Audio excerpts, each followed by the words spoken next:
구원의 새 시대.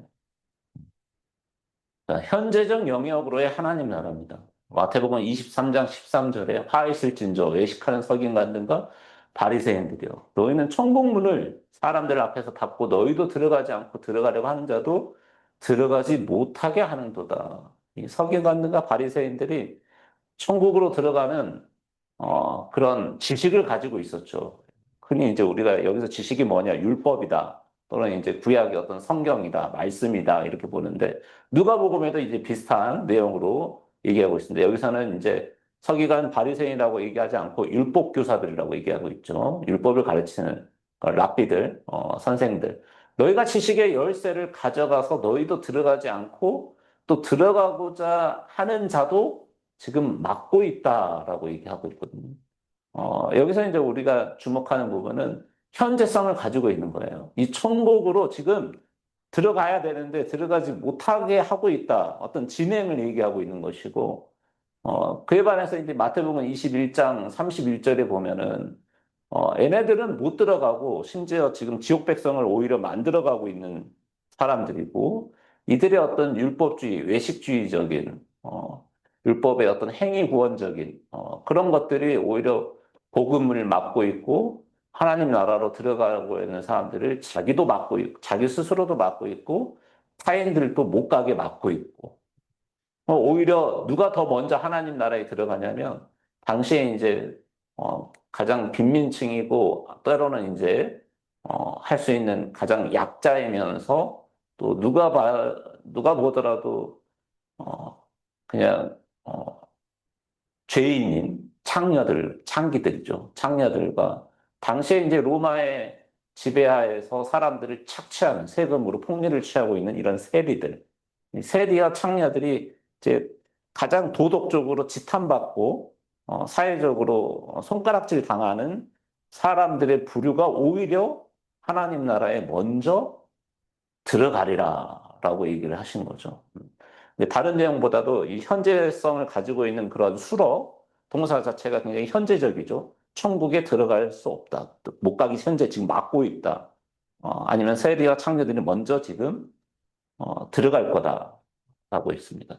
아마도 이 마태복음 전체에서 가장 어려운 구절 중에 하나가 바로 마태복음 11장 12절로 13절 이 부분이 가장 어려운 구절이라서 이거는 우리가 성경 해석학적으로 굉장히 심층적으로 좀 봐야 될 부분이 있는데 개역개정에서는 이제 11장 12절에 보면은 이 침례 요한 때부터 지금까지 이 천국은 침노를 당하고 있다라는 거죠. 지난 시간에 우리가 침례 요한의 때부터라고 했지만은 우리가 상식적으로 봤을 때 침례 요한을 포함해서 지금이라고 보고 있지만은 실제 문맥상으로 원어적으로는 대부분의 신학자들은 침례 요한을 제외하는 겁니다. 침례 요한 때까지는 끝났고 구약 시대 끝났고 그 이후부터를 얘기하고 있어요. 그러니까 새로운 시대가 열린 거죠. 예수 그리스도의 시대부터 지금 천국이 어떤 상황이냐면 침노를 당하고 있다. 침노는 빼앗는 거잖아요. 강제적으로 빼앗는 걸 침노라고 하잖아요. 침노하는 자는 빼앗느니라. 근데 이 침노를 당하나니라고 이제 개역개정에서는 수동태로 지금 이게 헬라 원문으로는 비아제타이라고 하는 어, 내용인데 이게 이제 언어적으로 봤을 때는 중간태와 수동태를 다 겸하고 있습니다. 중간태로 해석해도 되고 수동태로 해석해도 되는데 우리 개역개정에서는 수동태로 이제 해석을 한 거죠. 우리말로. 그래서 수동태적인 해석을 보면은 침노를 당한다. 그러니까 천국이 침노를 당하고 있다. 빼앗김을 당하고 있다라고 합니다. 누구에 의해서? 천국에 들어가려고 하는 아주 의지가 강한, 열정이 강한 그런 성도들, 사람들에 의해서 지금 천국이 빼앗김을 당하고 있다라고 해석하고 있고, 이걸 중간태적인 해석으로 하면, 이제 중간태라고 하는 게 조금 국어적으로 어색할 수도 있는데, 자, 능동태로 얘기하면은 이제 예를 들어서 내가, 내 아들을, 내 자녀들을 이렇게 시킨다. 그러면은 주체적이죠. 능동적이죠. 그리고 누군가가 나를 시켜주고 있다. 그러면은 수동태고. 근데 중간태라고 하는 거는 자기가 자기의 일을 하는 겁니다. 이걸 중간태라고 하는 거거든요. 그래서 천국이 스스로 그것을 하고 있다라는 겁니다. 천국이 힘있게 침노를 당하는 게 아니라 침노를 확장하고 있다. 그러니까 하나님의 나라가 강하게 지금 들어오고 있다. 강하게 지금 뭔가 역사하고 있다. 강하게 임하고 있다. 이 정도의 해석으로 했을 때 이 중간태적인 해석이다. 그래서 이제 수동태로 해석할 건가 중간태로 해석할 건가 이거에 대해서 논란이 많은데 그럴 경우에 우리가 이 성경을 봤을 때 가장 합리적인 것은 다른 구절과의 어떤 정합성이에요. 그래서 우리가 공간복음을 하나님께서 이 세 개의 공간복음을 주신 이유가 뭐냐면 교차적으로 우리가 정합성을 맞춰볼 수 있거든요. 그냥 마태복음, 마가복음, 누가복음이 전부 다 무호성을 지니고 있기 때문에 누가복음에서는 뭐라고 하고 있냐? 자, 율법과 선지자는 요한의 때까지요. 그러니까 앞에서 요한으로부터가 이게 바른 해석이죠. 요한을 포함한 게 아니라 요한으로부터 끝난 겁니다. 자, 율법과 선지자의 시대는 바로 요한의 때까지 마감이 되고 그 후부터는 하나님의 나라의 복음이 전파되어 사람마다 그리로 침입하느니라 나왔습니다.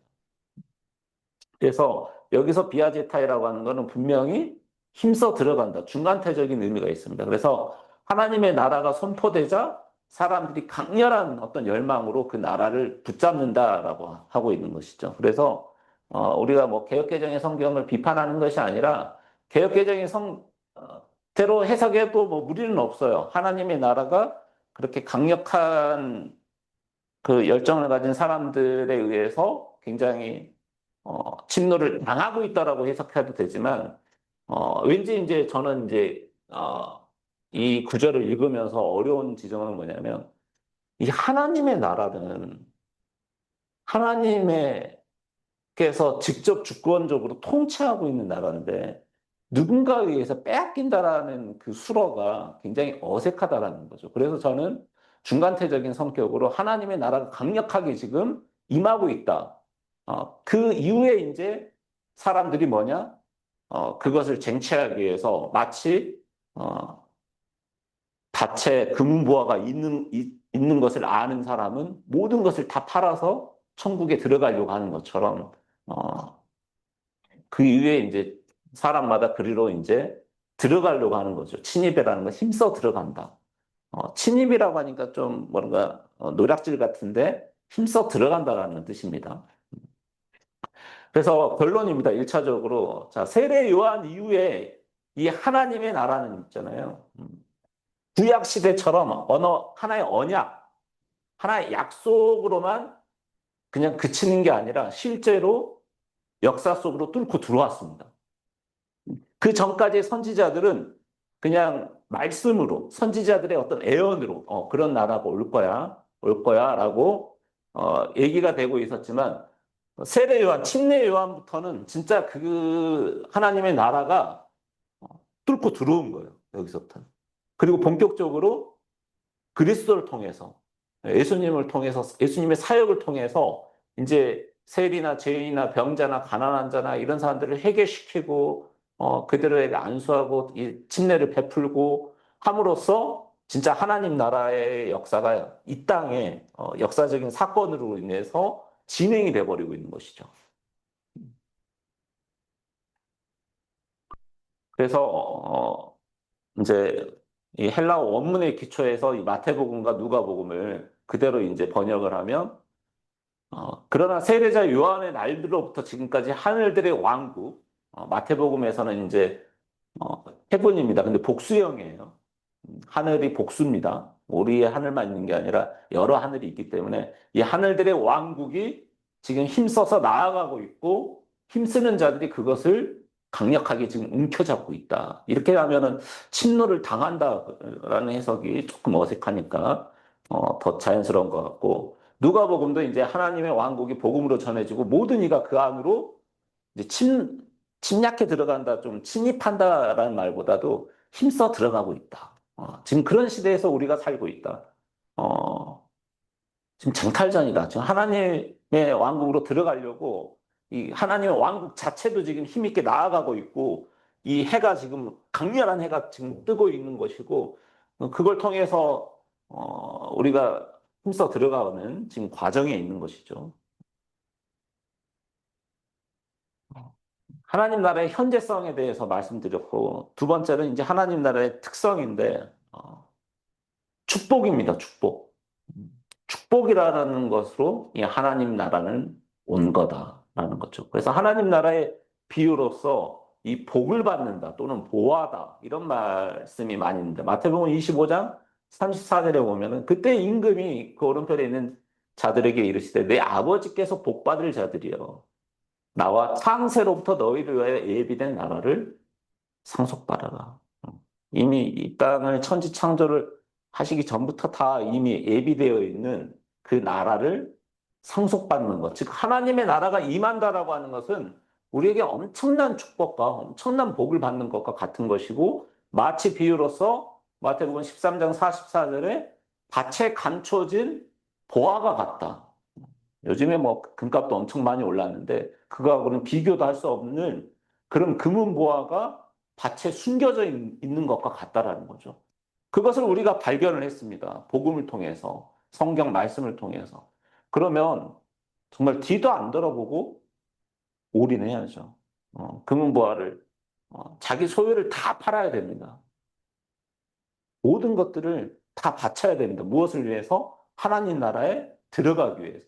쟁탈전은요, 쟁탈전. 하나님 나라에 힘써 들어가기 위해서 그 복음을 들은 사람들은 모든 것들을 다 그냥 헌신하는 것이죠. 다 갖다.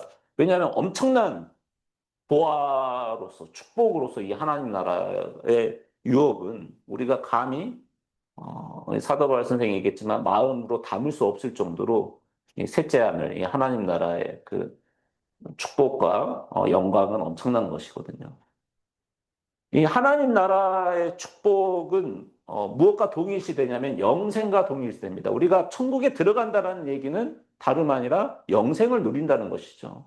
그래서 부자 청년의 이야기에서 어떻게 하면 영생을 얻을 수 있습니까? 라고 물으니까 하나님 나라에 들어가려면 이렇게 돼야 된다. 이렇게 답하시거든요. 이 질문과 대답으로서 유추해 보건대 하나님 나라에 들어가는 것은 곧바로 영생을 얻는 것이다. 라는 이야기입니다. 하나님 나라에 들어가는 것은 하나의 선물입니다. 축복, 복을 누리는 건데 구체적으로 형식이죠. 아까 축복은 내용인데 형식적으로 어떤 형식으로 우리가 그걸 부여받냐? 우리가 어떤 일들을 많이 해가지고 그거에 대한 공로를 받는 게 아닙니다. 당시에 이제 서기관들과 바리새인들 이 후기 유대교라고 할 수 있는 그 유대인들의 습성은 뭐냐면 내가 뭔가 하나님을 위해서 열심히 봉사하고 뭔가 기도도 열심히 하고 어떤 것을 하는 그 결과값으로 하나님의 그런 축복을 받는다라고 생각했어요. 공로를 통해서. 근데 예수 그리스도께서 오셔서 말씀하신 이 메시지는 뭐냐면 이 공간복음에서의 복음의 말씀은 뭐냐면 이것은 하나의 선물입니다. 그냥 주는 겁니다. 너희들이 죄를 많이 지은 것인데 그냥 은혜로서 주는 겁니다. 이 어린아이의 비유를 많은 사람들이 착각을 하고 있고 오해를 많이 하고 이제 경강배식으로 갖다 붙이는데 어린아이들이 예수님께서 설교하실 때 자꾸 애들이 오는 거는 애들이 왜 오겠습니까? 그런 애들은 왜 옵니까? 그런 자리에.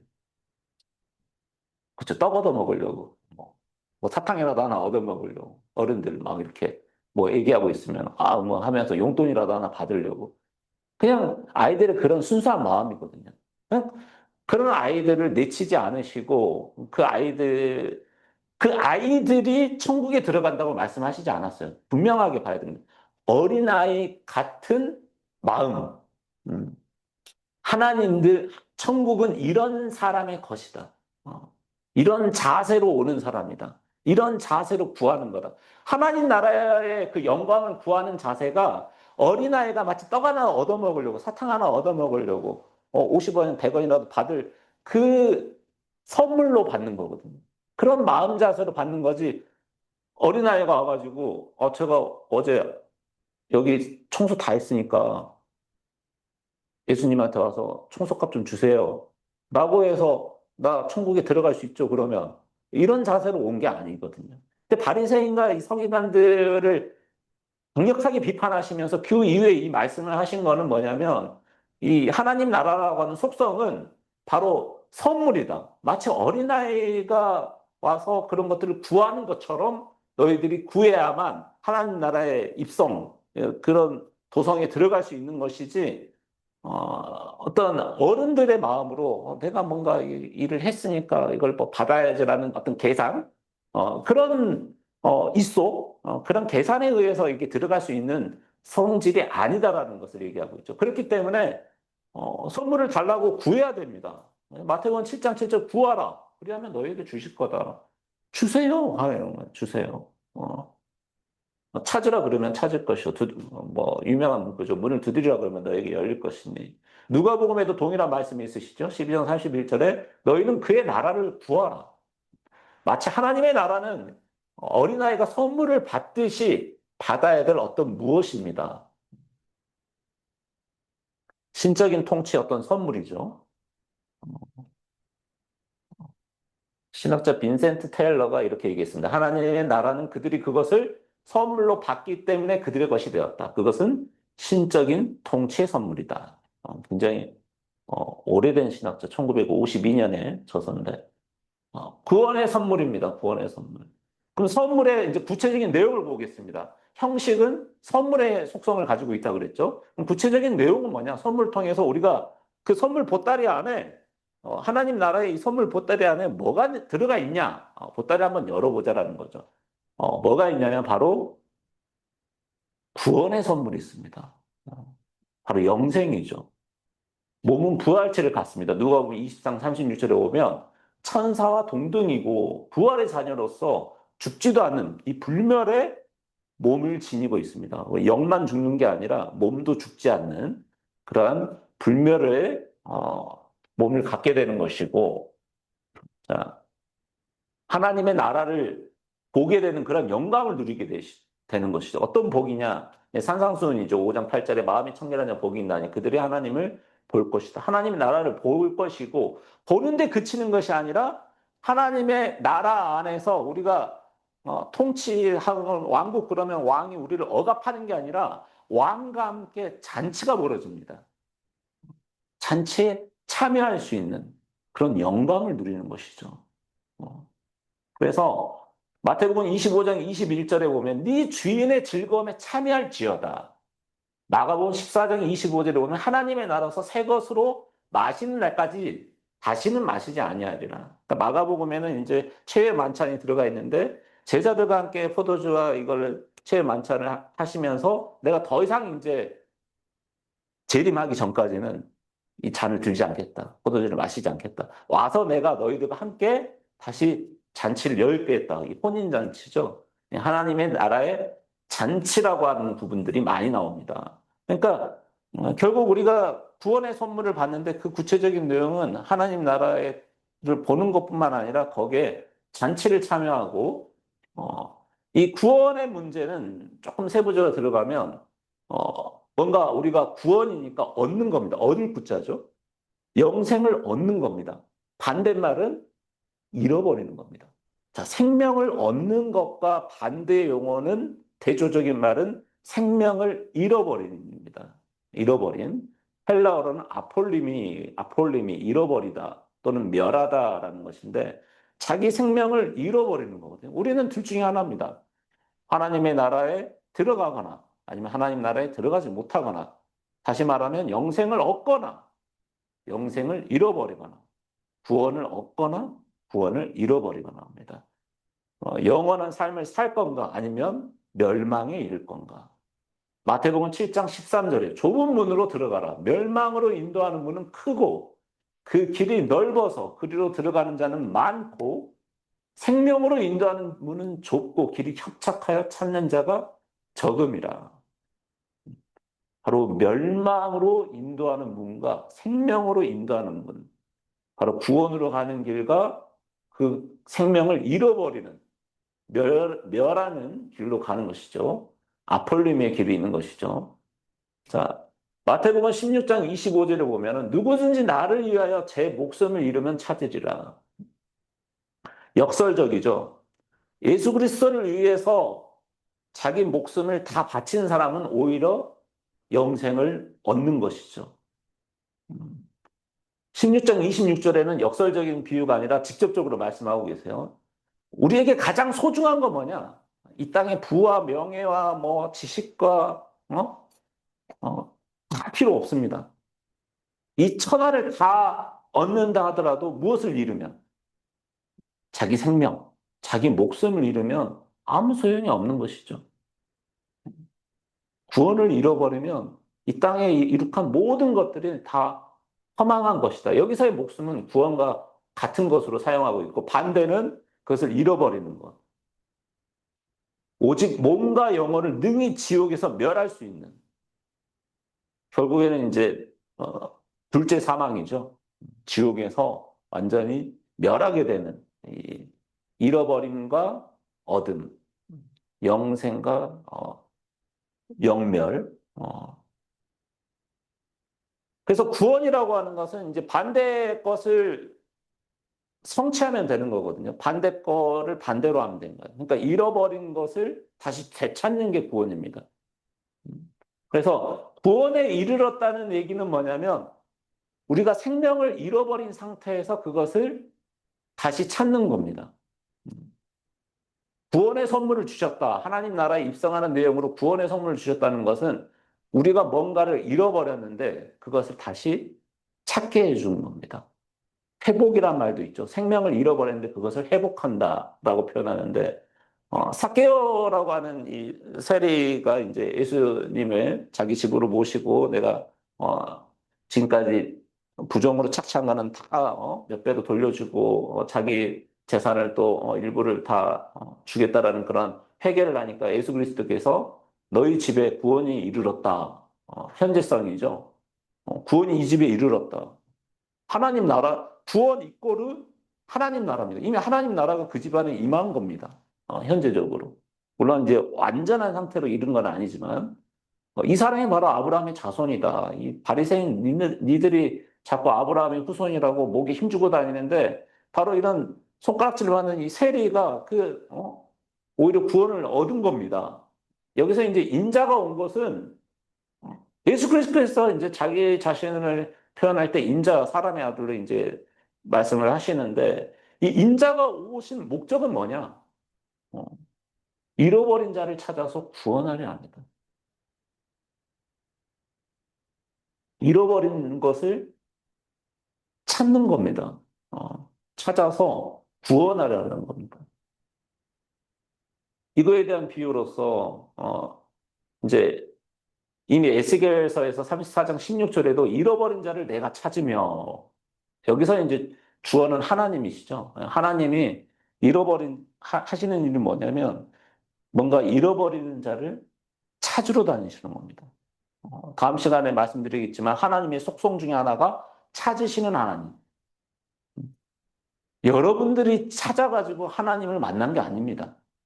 하나님께서 주권적으로 여러분들을 부르시고 여러분들을 찾으셔가지고 이곳에 오게 하신 거고 교회에 발걸음을 하신 거거든요. 뭘 하려고? 생명을 주시려고. 구원에 이르게 하시려고. 그래서 비유적으로 이제 잃어버림에 대한 비유는 누가복음 15장에 굉장히 잘 나와 있죠. 네. 돌아온 탕자 이야기. 둘째 아들. 내 아들은 죽었다가 다시 살아났다. 죽었다 다시 살아났다. 부활. 다시 생명을 얻었다. 내가 잃었다가 다시 얻었노라. 바로 여기서 아버지는 이제 하나님 아버지를 상징하는 것이고 이 아들은 삭개와 같은 그런 세리들이에요. 정말 영이 죽어 있었죠. 그동안 어떻게 살았습니까? 어, 죄와 사망의 통치 아래서 늘 죄짓고 살았잖아요. 이 세상적으로 살고 세상의 행로를 걸으면서 사람들을 착취하고 이속을 채우고 자기 뱃속을 채우고 자기 가족들의 그런 집을 넓히고 그런 이 삭개오가 회개해서 다시 하나님을 만난 것은 자기의 생명을 잃어버렸다가 다시 그것을 되찾은 겁니다. 마치 이 아들이 아버지한테 주신 유산으로 떵떵거리면서 온갖 탐욕스러운 삶을 살고 그러다가 자기 재산을 다 잃어버린 상태에서 그냥 우리 아버지 집에 가서 노예로 그냥 품삯이라도 좀 받으면서 살까 하고 들어왔는데 하나님은 그렇게 받아주지 않으셨죠. 하나님은 잃어버린 아들을 다시 되찾은 느낌으로 가장 좋은 것들을 먹이고 입히고 환대하셨어요.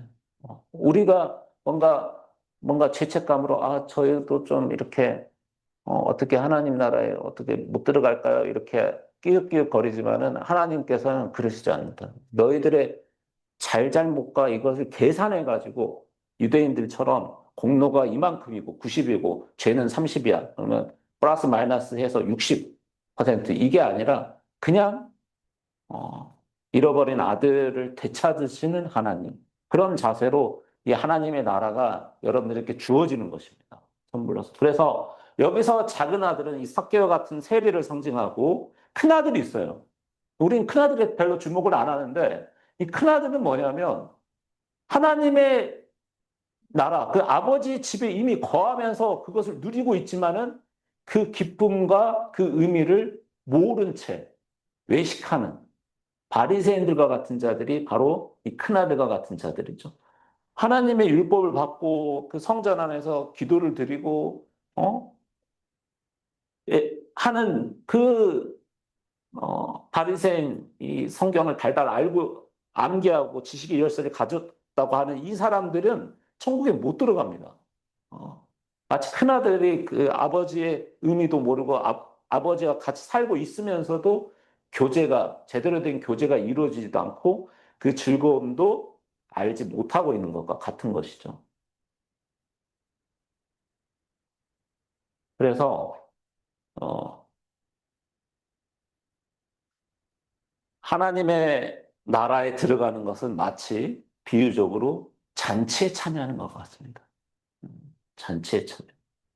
이 알페의 아들 레이도 세간에 있으니까 세리라고 우리가 추정을 하고 있는데, 이 세리한테 나를 따르라 그러니까 이제 따라온 겁니다. 그래서 그의 집에서 이제 육아하시면서 머무시면서 이런 걸 잡수시고 이제 장치를 벌이고 있는데, 이 표현이 뭐냐면 이 원문의 이 내용이 지금 개역개정에서는 집에서 앉아서 잡수신다고 나와 있지만은 탁자에 앉아서 먹는 게 아니라 기대어서 이렇게 비교대에서 누워서 먹는 거 있잖아요. 이렇게 편안하게. 당시에 이제 유대인들의 이 문화를 아셔야 되는데 유대인들의 문화적 속성은 뭐냐면 비교대에 누워서 이렇게 먹는 거는 말이야. 누구나 하는 거냐면 이방인들이라는 거예요. 근데 애가 있습니다. 왕의 연회, 또 혼인잔치, 왕의 잔치라든가 아니면 일생에서 가장 그 기쁜 장치인 이 7일 동안 이 혼인잔치를 연회를 베푸는데 그때는 예외적으로 이렇게 몸을 기대가지고 비교대에 탁자에 앉아서 먹는 게 아니라 이렇게 먹는 게 허용이 됐어요. 근데 예수 그리스도께서는 항상 어떻게 드셨냐면 만찬을 그냥 이렇게 편안하게 기대서 누워서 이렇게 먹습니다. 그러니까 요한도 그냥 이렇게 품에 안기기도 하고 이렇게 기대어서 편안하게. 그러니까 바리새인들이 봤을 때는 일단은 같이 먹는 사람들이 멤버들이 죄인이지, 세리, 뭐 창녀, 뭐 이런 그리고 세례자 요한은 그래도 금식이라도 하고 경건하기도 하지. 뭐 맨날 와서 포도주 먹고 맛있는 거 먹고 또 비교대에 누워서 이렇게 먹고 그러니까 굉장히 뭐랄까 야 니네 스승은 뭐냐 이게 태도가 하고 손가락질을 많이 했다고 합니다. 음. 근데 왕이잖아요. 예수 그리스도는 왕입니다. 유대인들의 왕이고 왕 중의 왕이시죠.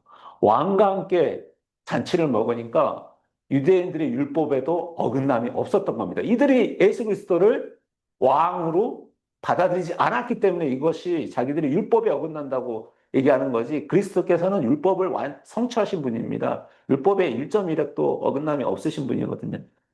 기대어서 잔치를 하는 게 이미 이 잔치에 그리스도께서 이 땅에 오셔서 정말 이 재림을 하셔서 오는 하나님 나라가 완전한 통치, 사탄 마귀가 완전히 멸해지고 죄가 하나도 없는, 슬픔도 없고 병도 없는 그런 시대가 완전히 도래하진 않았지만 하나님의 우편에 앉아 계신 하나님의 아들이 직접 내려오셔서 제자들과 함께 연회를 베푸고 잔치를 하고 매일매일 세리집이건 어디든 방문하셔서 복음을 전하고 함께 연회를 베풀었던 거는 이미 그 상황은 하나님의 나라가 임재한 겁니다.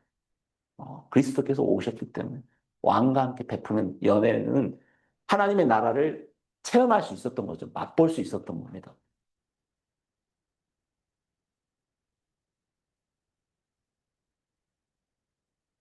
조금만 쉬었다 하겠습니다. 네.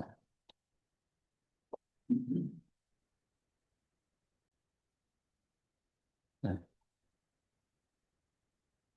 그래서 이 하나님 나라에 들어간다는 것은 구원의 선물을 받는다는 것이고, 이 구원의 선물이 어떤 형식으로 이렇게 비유가 되냐면 잔치에 참여하는 걸로 성경 곳곳에서는 이 공간복음서에서는 얘기하고 있어요.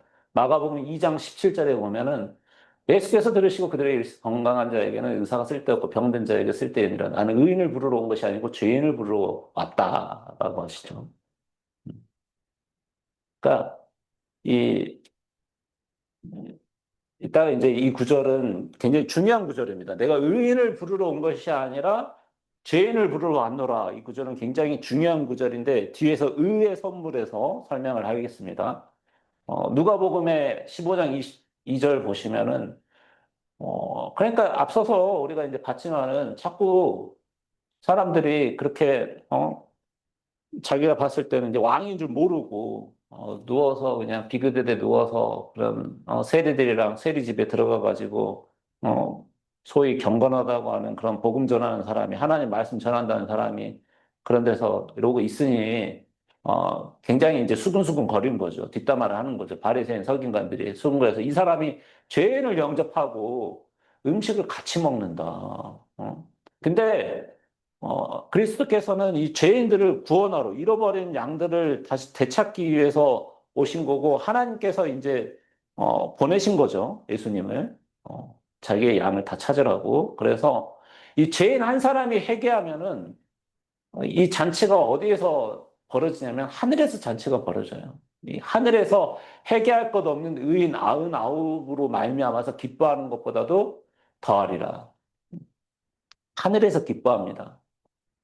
회개할 것이 없는 의인 99보다도 회개할 게 있는 이 죄인 한 사람이 돌아서면은 하늘에서 잔치가 벌어집니다. 하늘 보좌에서 크게 기뻐하시는 겁니다. 여러분들이 회심하셔서 그전에는 복음을 전해 듣지 못하고 무시하고 하다가 전도에 의해서 아니면 또 어떤 자기 스스로 어떤 하나님의 은혜를 받아서 이렇게 복음의 길로 나아갔다 그러면 잔치가 어디서 벌어지고 있냐면 이미 하늘나라에서 벌어지고 있는 겁니다. 그러니까 하늘나라에서도 벌어지고 있고 예수 그리스도도 항상 연회처럼 만찬을 이렇게 가급적 이렇게 하셨다라는 거죠. 늘 잔치를 벌이고 있는 겁니다. 그래서 잔치상에서 포도주를 즐기는 게 사람들은 그렇습니다. 예수 그리스도께서 포도주를 드셨으니까 이게 이제 술이 아니다. 이거는 당시에 뭐 물이 귀했던 근동 지역에서는 물이 썩지 않기 위해서 일부러 이제 약간 와인 형태로 이렇게 보급을 했기 때문에 이것은 술이 아니다라고 하지만 술이 맞습니다. 잔치상에서 술이 빠질 수는 없는 것이죠. 그래서 자꾸 이제 먹기를 탐하고 포도주를 즐기는 사람이요 세리와 죄인의 친구로다 이렇게 얘기를 하신 거거든요. 그래서 이 잔치의 의미를 그대로 그냥 우리는 받아들이는 거죠. 연회를 베푸는 것이고 왜냐하면은 잃어버린 것을 찾았기 때문에 그보다도 기쁜 소식이 어디 있습니까? 정말 내가 애타는 내 아들이 가출했다가 집에 돌아오는 그보다 좋은 게 없는 것이고 내가 지갑을 잃어버렸다가 돈을 잃어버렸다가 돈을 되찾는 것. 내가 양을 가지고 있는 목자인데 양이 길을 잃어버렸는데 밤새도록 양을 찾고 다니고 했는데 양을 딱 되찾았을 때 그 기쁨을 이제 잔치로서 누리는 것이죠. 하나님 나라는 그러니까 완전 잔치입니다, 잔치.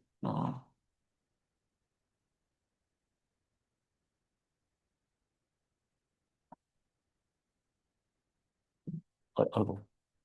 그래서 잔치 참여로서의 구원인데 여기도 이제 굉장히 중요한 마태복음 11장 7절 9절이죠. 이 세대를 뭘로 비유할까? 이 구절 굉장히 중요합니다. 우리가 하나님 나라를 이해하는 데 있어도 굉장히 중요하고 지금 이 세대입니다.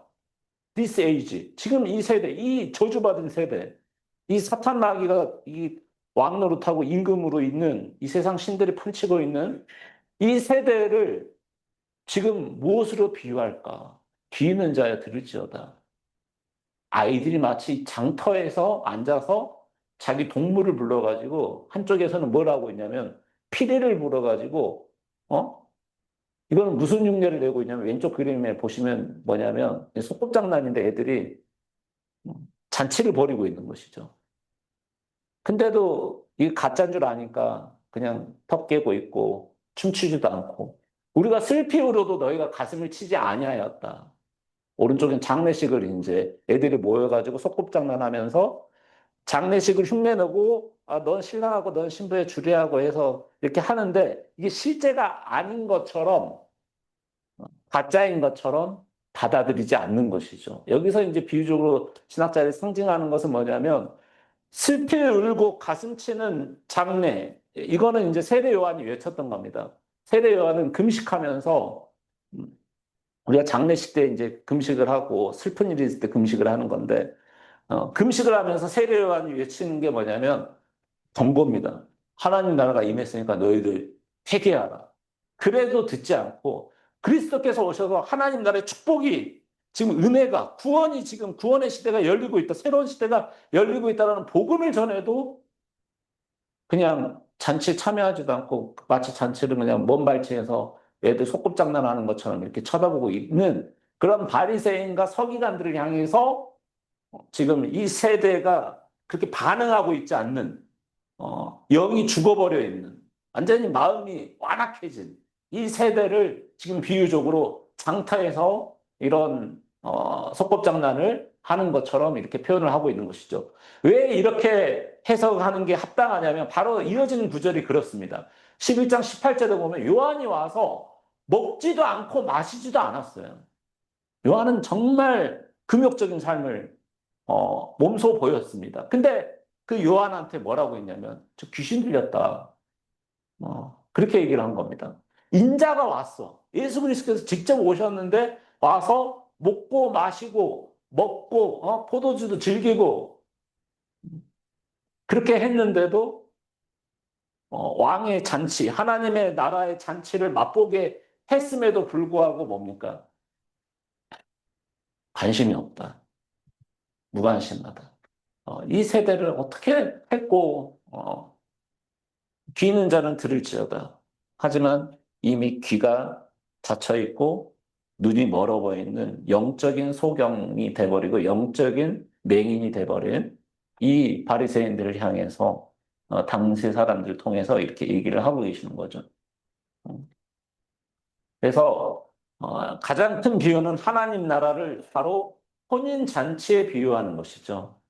혼인잔치. 그래서 교회가 신부고 신랑 되시는 분이 바로 예수 그리스도시고 나중에 예수 그리스도가 재림했을 때 공중 재림했을 때는 혼인잔치가 이제 벌어진다라고 이제 얘기를 하고 있는데 자 마가복음 2장 18절에 얘기 나와 있는 것처럼 이 요한의 제자들과 바리새인들은 이 금식하고 있는데 사람들이 예수님한테 와서 요한 세례 요한은 금식을 하는데 당신들은 금식 안 하냐? 그러는 거죠. 그러니까 예수께서 뭐라고 얘기하시냐면 혼인집 손님들이 신랑과 함께 있을 때는 금식할 수 있느냐라는 거죠. 혼인 잔치 때는 신랑과 함께 있기 때문에 금식하지 않는 게 예법이고 당시에 어, 어, 당연한 것이다. 바로 이 7일 동안 이 당시에 이 유대인들은, 이스라엘 민족들은 손인잔치 동안 신랑들과 친구들, 이 손님들이 잔치에 참여하기 위해서 애외적으로 아까 우리가 밥 먹을 때 자세도 얘기했지만 여러 가지 구체적인 율법 내용들, 강령들이 있는데 그거를 다 지키지 않아도 됐습니다. 어, 예수 그리스도께서 오셔서 바리새인들이 봤을 때 저 율법을 다 무시하고 있네라고 하지만은 율법을 무시한 게 아니죠. 왕이기 때문에. 혼인잔치를 지금 어, 제자들과 함께 신랑이 함께 있기 때문에 거기에 참여한 자들은 그런 것들을 지키지 않아도 됐습니다. 술 마셔도 되는 거고. 왜 금식하냐? 지금 이렇게 기쁜 날인데 그리고 금식하고 슬퍼하고 애도한다라는 것은 신랑을 잃었을 때, 예수님이 안 계실 때. 어, 신랑을 잃었거나 신랑이 없을 때, 그때 슬프고 뭔가 금욕적인 생활을 해야 되고, 그래야 되는 거지. 신랑이 함께 있으면은 또 그런 혼인잔치가 벌어지면은 연애를 베풀고 잔치를 벌이고 이런 게 당연한 것이죠. 그래서 슬퍼할 여지가 없다. 그러니까 예수님 제자들이 금식할 이유가 없었던 거야. 금식하지도 않았고, 금식, 어, 자, 구원에 대해서 조금, 한 가지 더 말씀을 드리면, 구원은 바로 치유입니다, 치유. 예수 그리스도에서 이 공간복음에서 오셔서 하는 사역의 내용들의 상당 부분이 치유와 관련된 내용이죠. 헬라어로 이 구원하다라는 동사는 소조입니다. 소조. 근데 이게 뭐냐면 무슨 뜻이 있냐면 구원하다, 건지다라는 뜻도 있지만은 치유하다, 낫다라고 하는 뜻도 있다고 합니다. 그래서 구원하다라는 얘기는 치유해준다, 낫게 해준다는 의미와 굉장히 상통하는데 바로 이 마가복음이나 이 여러 가지 누가복음 이런 데서도 이 치유를 함에 있어서 구원이라는 용어를 사용하고 계세요. 그래서 예수께서 네 믿음이 너를 구원하였으니 네 병에서 놓여 건강할지어다. 그래서 신체적인 질병과 어떤 장애와 이런 것들이 극복되고 낫게 되고 회복되는 것을 구원으로 말씀하고 계시는 거거든요. 그래서 맹인이 이제 눈을 뜨게 되는 것도 네 믿음이 너를 구원해서 네가 지금 보게 됐다라는 거고, 귀신 들린 것도 치유죠. 아픈 겁니다, 정신적으로. 귀신 들린 자가 어떻게 구원을 받았는지, 귀신 들린 걸로부터 치유된 것을 이 사람이 구원됐다라고 얘기를 표현을 한 겁니다. 그래서 맹인이 보고 못 걷는 사람이 앉은뱅이가 일어나서 걷고, 나병 환자가 깨끗하게 되고, 못 듣는 자가 듣게 되고, 심지어 뭐가 나사로처럼 죽은 자가 살아나는 것까지. 이 모든 것들이 바로 그리스도의 사역이고 치유 사역이고, 이것은 뭐냐면 구원을 맛보게 하는 것이고, 이것은 다름 아니라 하나님 나라가 임하고 있다는 것을 증거죠. 복음이 전파돼서 그런 것이죠. 바로 이 신체적인 구원, 이 신체적인 측면에서의 구원인데 치유라고도 볼 수 있는데 이것이 바로 하나님 나라의 현재성을 얘기하고 있는 겁니다. 이미 하나님 나라가 도래했습니다.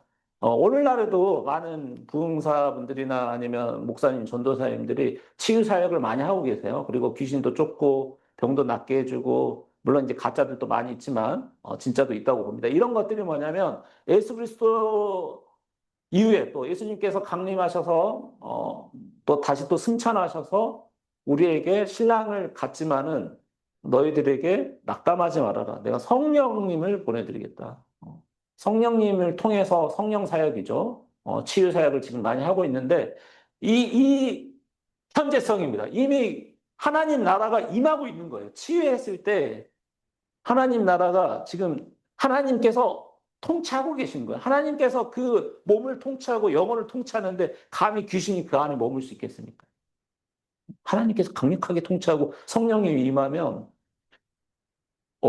있는 병들이 사라지고 이 마귀 졸개들이죠. 이 귀신들이 쫓아지는 겁니다. 그래서 건강해지는 거예요. 네 믿음이 너를 구원하였으니 네 병에서도 건강할지어다. 지금 현재적인 동사로 말씀하고 계시죠? 그가 보게 될 것이다. 너희가 거저에 거저줘라. 하나님의 나라가 이미 임하였다. 마태복음 12장 28절이죠. 그러나 내가 하나님의 성령을 힘입어 귀신을 쫓아내는 것이면 하나님의 나라가 이미 너희에게 임하느니라. 바로 하나님의 나라 이꼬르 구원이고, 바로 구원을 치유와 같은 용어로 지금 사용하고 계시죠. 생명을 되찾는 것. 병자들을 고치면서 바로 무슨 말씀하셨냐면 하나님의 나라가 너희에게 가까이 왔다. 하나님의 나라가 임하였다. 가까이 왔다. 이미 우리가 맛보고 있고 그리스도의 사역을 통해서 우리가 체험을 하고 있는 것이죠. 당시의 사람들이. 근데 이게 뭐냐면 어떤 사람들은 이게 어, 그리스도의 사역을 통해서 직접적으로 이루어져야 한다라는 거예요. 신체적인 것은 자, 손을 대는 자는 다 성함을 입었다. 어느 정도로 이 사역이 대단하셨냐면 예수께서 그의 옷가에라도 손을 대게 하시기를 간구했는데 뭐 필요 없어요. 그냥 예수님의 몸 옷자락만 닿아도 은혜를 입고 치유가 돼버린 거죠. 하나님의 나라가 임한 거죠. 그런데 이것은 제한적입니다. 자, 신체적인 치유와 이 은혜를 받아서 그것이 나았다 하더라도 그 사람이 영혼까지 완전히 다 구원된 것은 아니에요. 그거에 대한 것이 성경 구절에서 곳곳에서 공간복음서에서 마태복음과 누가복음에서 얘기하고 있습니다. 두 번째부터 먼저 설명드리면 누가복음에서 뭐냐면 자, 10사람의 그 마병 환자를 예수님께서 치유해 주셨어요. 10사람에. 그러면 이제 구원을 받은 거죠. 그런 육적인 구원을 받은 겁니다. 낫게 해주신 겁니다. 근데 그 중에 한 명만 와서 하나님께 영광 돌리고 예수님께 감사한 그 사마리아 사람을 제외하고 9명은 감상도 없고 그냥 앤 모습으로 돌아간 겁니다. 그냥 몸만 나은 거예요. 우리 지금 현재 살아가고 있는 교회 시대를 살아가고 있는 이 오늘날에도 적용이 된다고 생각해요. 정말 뭐 기도도 하고 뭐 해서 누가 은혜도 베고 성령님이 해서 몸이 나아졌음에도 불구하고 그것을 하나님께 영광 돌리지 아니하고 감사함이 없는 사람은 말짱 도루묵이다. 그러니까 신체적인 치유가 영적인 구원과 동일시되는 것은 아니에요. 더 무서운 것은 뭐냐면 마태복음에서 말씀하고 계세요. 굉장히 영적인 부분인데 자, 더러운 귀신은 물러나가게 했어. 그러면 치유가 됐죠? 집으로 얘기하면은 집이 더럽고 엉망진창인데 실제로 자기 집이 더럽고 엉망진창인 집은 영적으로 마귀가 임한 집이에요. 실제로도. 어, 그리스도인이 집안 꼴이 청소도 안 하고 엉망진창이다. 이거는 안 맞아요. 근데 이게 비유적으로 실제적으로 그렇지만 비유적으로 이제 여기서 말씀하신 거예요. 자, 어, 귀신이 들어와가지고 엉망인 그 몸과 마음의 상태였는데 귀신을 쫓아냈어요. 그 은혜를 입은 거죠. 근데 그 집에 그리스도의 영, 성령님이 임하시지 아니하면 그게 어떤 상태냐면 빈 집인데 아주 정돈된, 정리, 청소도 잘 된, 청소 끝났잖아요. 그 빈 집이니까 집이 너무 더 좋아졌어. 그러니까 그 빈 집에 귀신이 더 악한 귀신, 옛날 귀신보다 더 악한 귀신, 7귀신이 들어온다는 거죠. 야, 저게 뭐 빈집인데 사람 살기가 더 좋겠고 주인이 없는 거예요. 누가 통치하고 있어야 되냐면 하나님이 통치하는 영으로 바뀌어야 됩니다. 하나님이 지배하는 몸으로 바뀌어야 되는데 그냥 악마, 귀신만 쫓아냈고 그게 영으로 들어오지 않으면 더 심한 상태예요. 오히려 12장 45절 보면 저보다 더 악한 귀신 7을 데리고 들어가서 거하니 그 사람의 나중 형편이 전보다 더욱 심하게 되느니라. 이 악한 세대가 이렇게 됐다. 그러니까 치유 사역을 해서 몸이 구원을 받고 영에 사로잡혔던 마귀 귀신이 쫓아간 게 중요한 게 아니라 거기서 끝난 게 아니라 구원이 완성된 게 아니라 하나님의 영이 부어져야 됩니다. 그래서 그 주인 노릇을 하나님이 통치하셔야 돼요. 우리를. 근데 그렇지 아니하면 전보다 더 악한 형들이 옳다구나 하고 이 집 좋은데? 깨끗한데? 어, 그렇게 된다는 것이죠. 자, 우리가 처음에 말씀드렸던 것처럼 이 하나님의 나라는 선물처럼 받아야 된다. 선물처럼. 근데 어떤 선물이냐? 첫 번째 이 선물의 구체적인 내용으로 죄 용서의 선물입니다. 죄를 사해 주시는 것, 죄를 용서해 주시는 것. 구약을 믿는 유대인들, 구약만을 믿는 유대인들에게 죄를 용서할 수 있는 분은 오직 하나님뿐입니다. 이 메시아가 장차 올, 이제 유대인들도 구약을 믿기 때문에 장차 올 구원자로서 메시아라는 존재는 알고 있죠. 근데 이 메시아가 자신의 권위로 용서를 사람한테 해줄 수 있는 근거는 유대인들은 가지고 있지 않아요. 적어도 3세기까지는. 예수 그리스도께서 사역하던 그 당시에는 유대인들이 딱 봤을 때, 바리새인들이 봤을 때 예수님께서 오셔가지고 내가 죄를 병 치유까지는 좋겠어. 근데 죄를 사해 줬대. 너가 뭔데? 누가 감히 하나님을 모독하니? 하나님만 할 수 있는 그 권세를 누가 지금 받아서 하고 있냐면, 누가 행세를 하고 있냐면 예수 그리스도께서 그걸 하고 계시거든요. 그러니까 유대인들한테 이게 황당한 거야. 하나님 아들이라고 하는 것도 황당하고, 자기가 자기 권세로 그 죄인들을 그냥 죄를 없애줬다고 하는 것 자체도 이 유대인들이 봤을 때는 도저히 받아들일 수 없는 것이죠.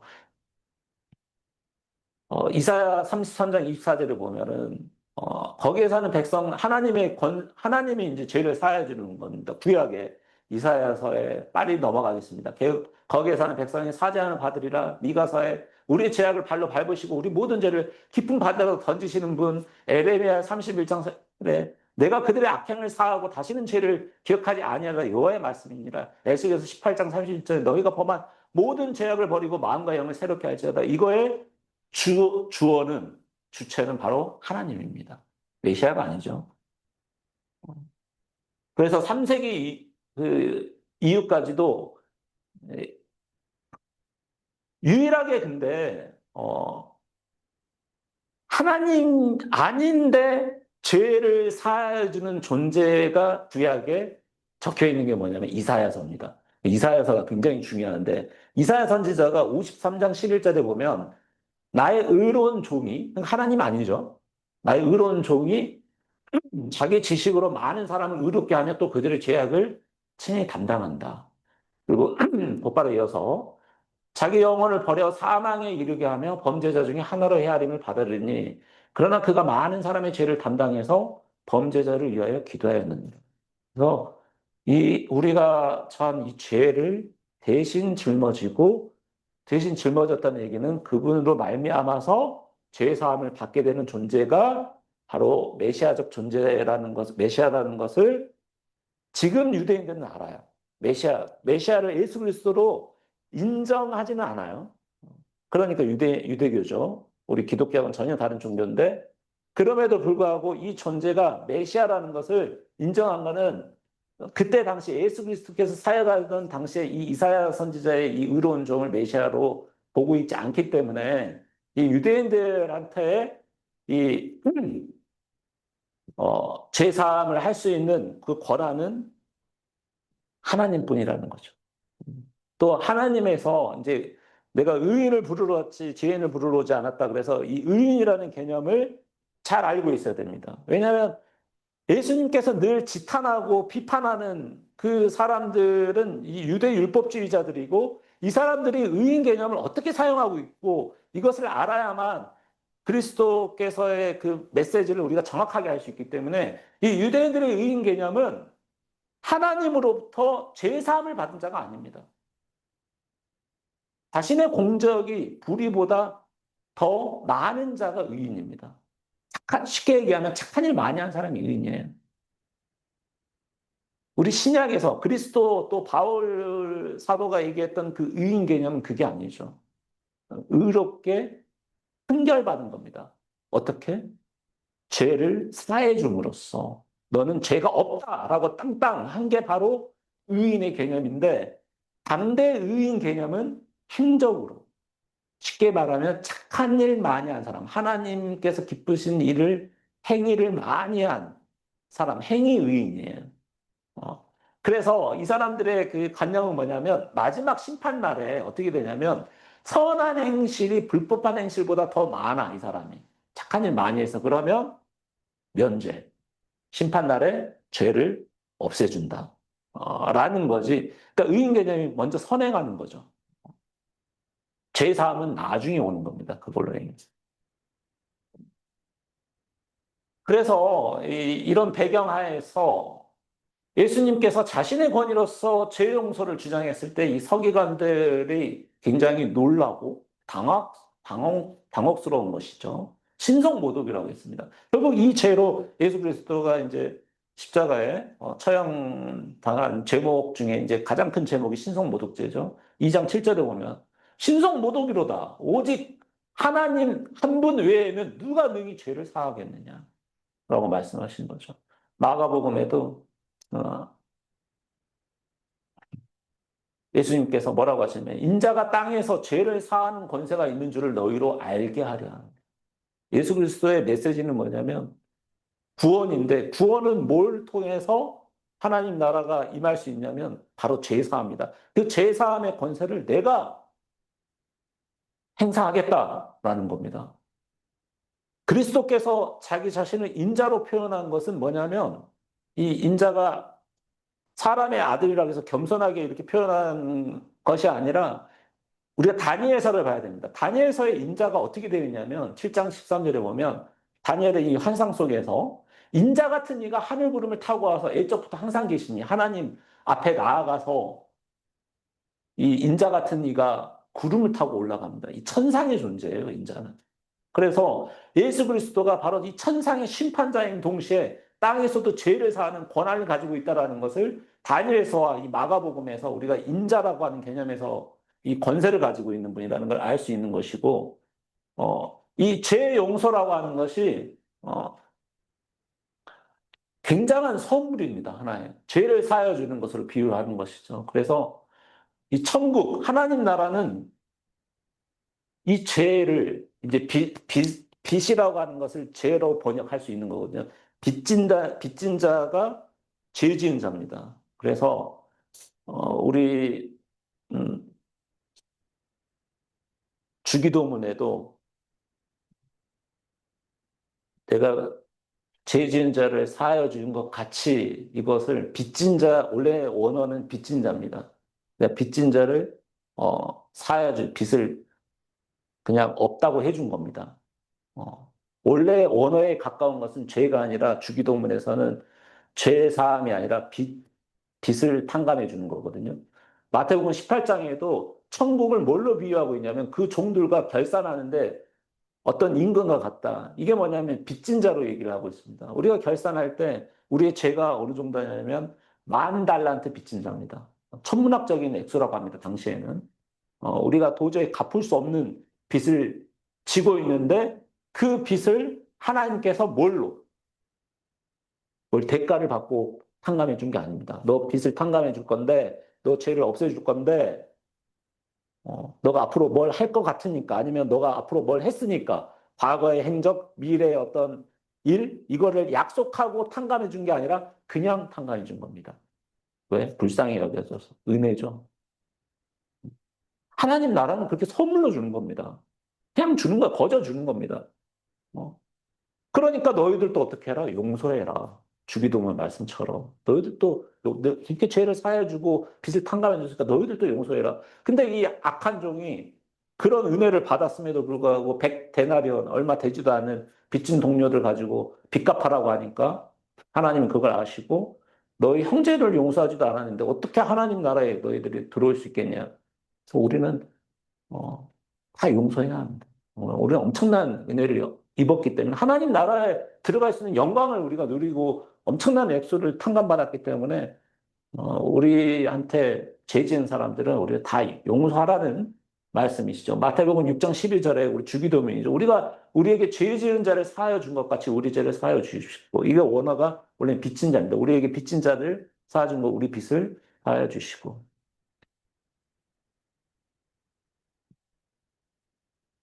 선물로서 다가오는 하나님 나라. 가장 큰 선물은 뭘 받는 게 아니라 우리의 빚을 탕감해 준 겁니다. 죄를 없애주는 게 가장 큰 선물이에요. 빚을 없애주는 게 제일, 빚을 없애주는 것만큼, 왜냐하면 그 빚이 어느 정도냐면 우리를 영벌에 처할 수 있을 정도로 우리를 짓누르고 있는, 우리를 지배하고 있는, 우리를 종노릇하고 있는 사탄의 얽매여서 우리가 사망 권세에 휘둘리고 있는 그러한 노예 사슬들을 끊어주는 그 선물, 은혜. 빚 계약서를 그냥 불태워버리신 겁니다. 하나님께서. 일시에. 내가 그냥 탕감해 준 거죠. 뭘 통해서? 그리스도를 통해서. 예수님께서 그 모든 진노의 잔을 다 죄를 짊어지시고 십자가에 피 흘림으로써 그게 복음이죠. 그 은혜로서 우리가 빚이 완전히 탕감됐습니다. 제로가 됐습니다. 또 하나 동시에 어떤 선물을 받냐?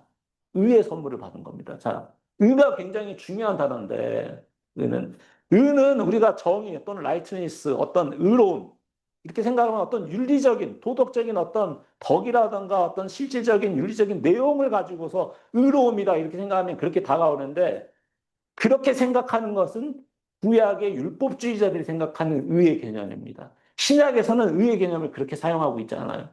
신약은 관계적 개념입니다.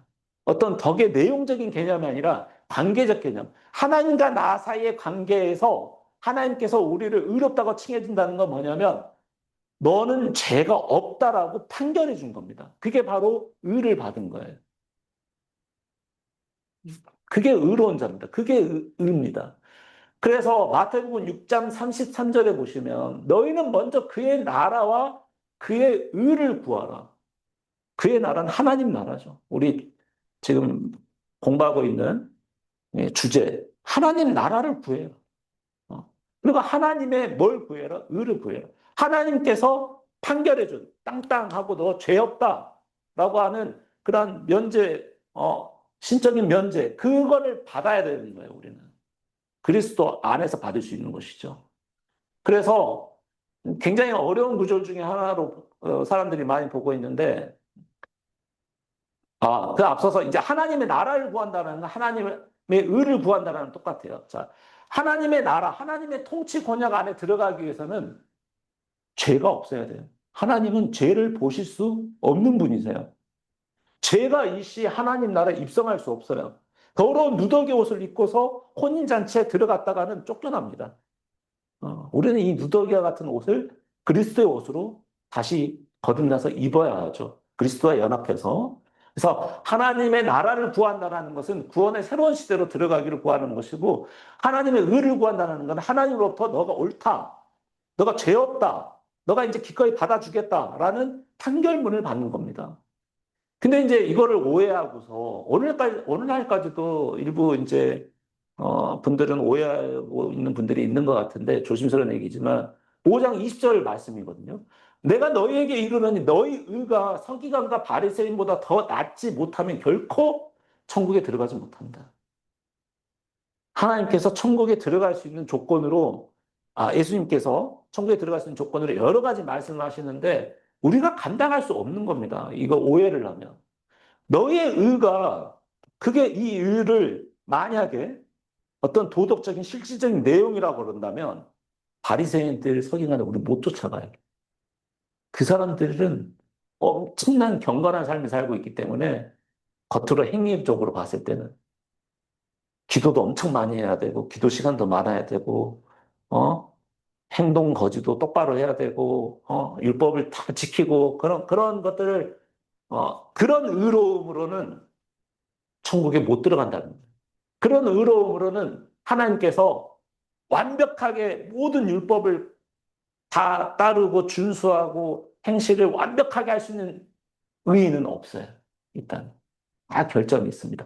그런 의로는 못 들어갑니다. 어떤 의로는 단박에 그냥 하나님께서 너 그냥 죄 없어 깨끗해 라고 판결을 그냥 뭘로 줘야 되냐면 선물로 줘야 돼요.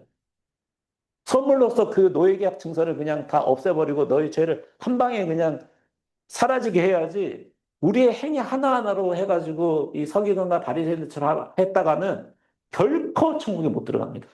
행위로는 결코 천국에 들어갈 수 없는 사도 바울의 로마서에서 강조하는 것처럼 우리는 믿음으로 구원을 얻는 것이지 행위로서 구원받는 것이 아닙니다. 그냥 이 믿음이라고 하는 선물을 주신 거죠. 그래서 인간적인 행위, 율법에 순종하고 또 막 긍휼을 베풀고 자비를 베풀고 이 행하고 그런 자선당체 활동하고 이런 거 가지고 교회 와서 봉사활동하고 이런 거 갖고 맨날 해봐야 안 된다는 겁니다. 하나님이 그냥 주셔야 돼요. 선물로 주셔야 되는 겁니다. 인간적인 노력으로 불가능하다는 거죠. 그래서 의의 선물이라는 거는 우리가 계속 머릿속에서 선물하면 어린아이를 생각하셔야 된다 그랬죠. 내가 스스로 뭔가 그 의를 구하기 위해서 어떤 행실을 똑바로 하고 이게 아니라 그냥 순수하게 어린아이처럼 주세요. 이래요. 하나님, 저 그냥 제사함 해주면 안 될까요? 이렇게 주세요. 근데 서기관들은 그렇지 않았어요. 서기관들은 자신의 의를 자랑하게 급급했어요. 아, 내가 말이야, 어디 자리에서 뭣도 하고, 기도도 많이 하고, 자선단체 나 헌금도 11조도 많이 하고, 뭣도 하고, 내가 이것도 세우고, 뭣도 하고. 이거 의 내세우기에 급급한 거예요. 이래가지고는 천국에 못 들어갑니다. 그런 사람들. 하나님의 의의 선물을 얻지 못한 겁니다. 그래서 스스로 의롭다고 생각하는 사람들의 문제점은 뭐냐면 나의 의를 조금이라도 드러내고 자랑하는 사람들의 문제는 뭐냐면 그걸 선물로 구하지 않는다는 거죠. 그게 문제점이 있어요. 내가 선물로 하나님의 선물과 은사에 대한 필요성을 못 느낍니다. 그냥 내가 하면 되지 뭐. 내가 잘나가지고 내가 신실하기 때문에 내가 신실한 행위와 그런 기도와 뭐 여러 가지 그런 자선 활동과 그런 활동으로 통해서 행동을 통해서 내가 의인이 되면 되고 내가 하나님 부르심에 합당한 사람이 되는 거지. 굳이 내가 하나님한테 뭘 받아야 돼? 그런 어린아이처럼 선물로서 하나님 나라를 구하려는 그 마음이 사라지는 거죠. 어, 어. 그렇기 때문에 스스로 의롭다고 생각하는 당시의 바리새인들은 이 세리들은 반면에 자기 행실을 자랑할 게 없잖아요. 맨날 사람들 그냥 세금이나 거들어 다니고 그래서 자기 마음도 속이 아니죠. 그러니까 하나님 보기에 어때요? 세리들은 부끄러운 거예요. 그러니까 하나님께서 그냥 선물을 내려주시지 아니하면 자기가 이 행동으로 이 유대인들처럼 플러스 마이너스 계산해가지고 행실 몇 점, 마이너스 몇 점 해서 계산해갖고는 답이 안 나와, 이 사람들은. 평생 죽을 때까지 착한 일 해도 안 돼, 이거는. 플러스 마이너스. 그러니까 이 사람들은 자랑할 것도 없고 눈물로써 그냥 하늘 보기에 부끄럽고 하나님 뭐 쭈뼛쭈뼛 해가지고 뭐 하나님이 은사를 내려주기를 그냥 소망하는 것이지 이런 사람들이 이제 죄인인 거고 앞에 야 니네 같은 가짜 의인들을 부르러 온 게 아니다. 바로 이 마가복음 2장 17절의 이 구절이 이제 명확하게 드러납니다. 나는 의인을 부르러 온 것이 아니다. 의인이 있다라고 말씀하신 게 아니라 의인은 한 명도 없는 로마서에. 사도 바울과 매칭이 정확하게 되는 거예요. 의인은 단 한 명도 없어요. 참된 의인은 단 한 명도 없어요. 이 땅에 의인이 있으면 예수님의 희생이 필요가 없죠.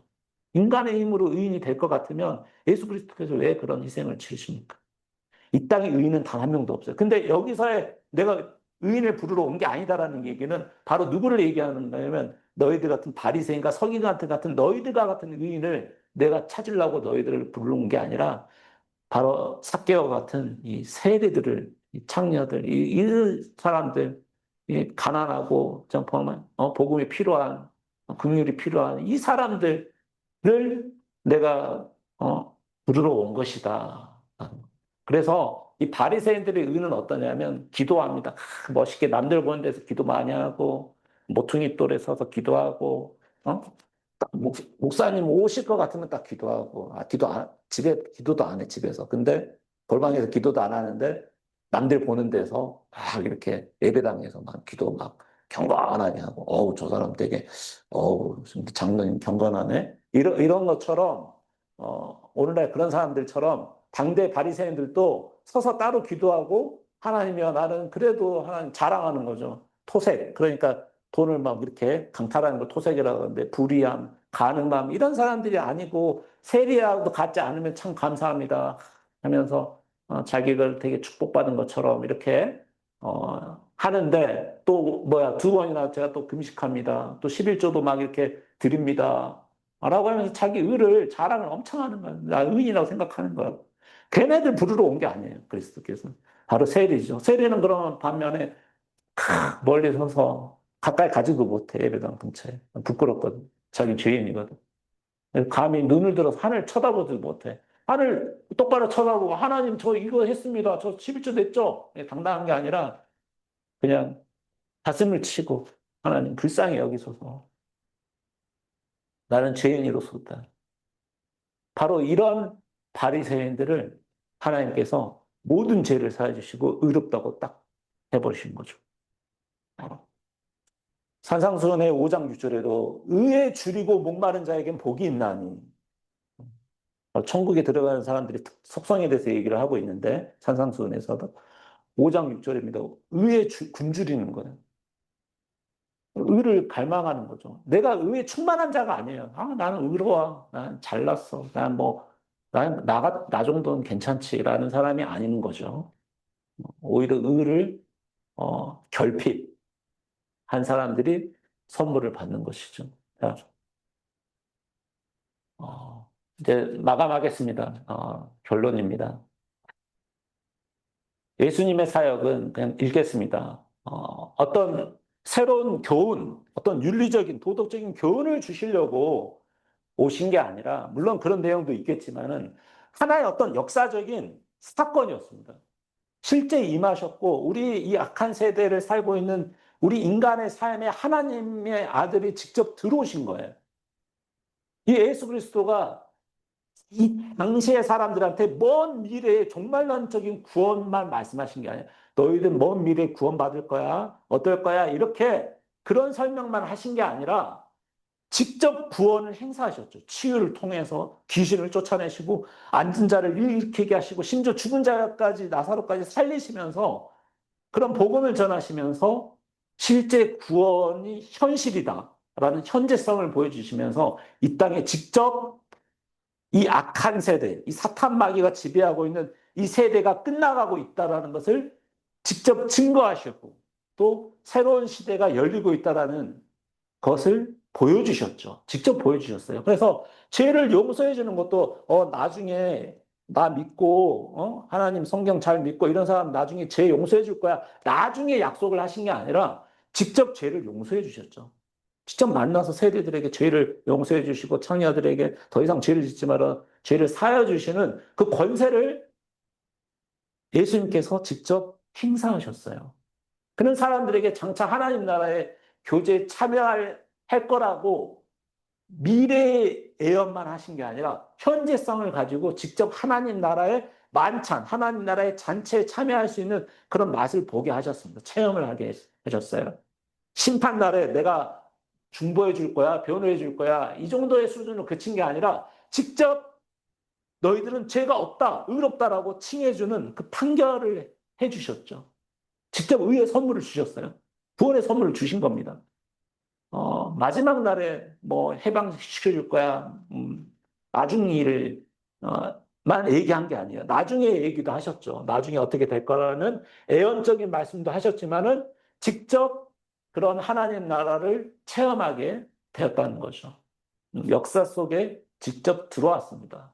그래서 예수 안에서, 그리스도 안에서 하나님 나라는 단순히 우리의 먼 미래의 소망이 아니라 현재 구원에 임하고 있습니다.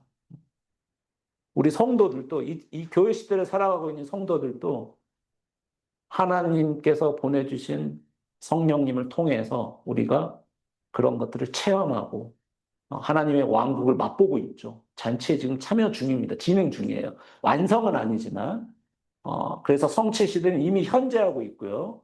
하지만 완성은 우리 몸이 이제 완전히 새롭게 되는 불멸의 몸을 갖게 되는 천사와 같은 몸이 갖게 되는 새로운 세대, 완전히 차원이 다른 세대는 지금 굉장히 가까이 오고 있죠. 하나님 나라의 현재성과 미래성 중에 우리가 현재성을 살펴봤고요. 구원의 새로운 시대에 복음이 열렸습니다. 네. 여기까지 5강을 마치도록 하겠습니다. 들으시느라 고생하셨어요. 잠깐만 이걸 멈추고 질문을 받을게요.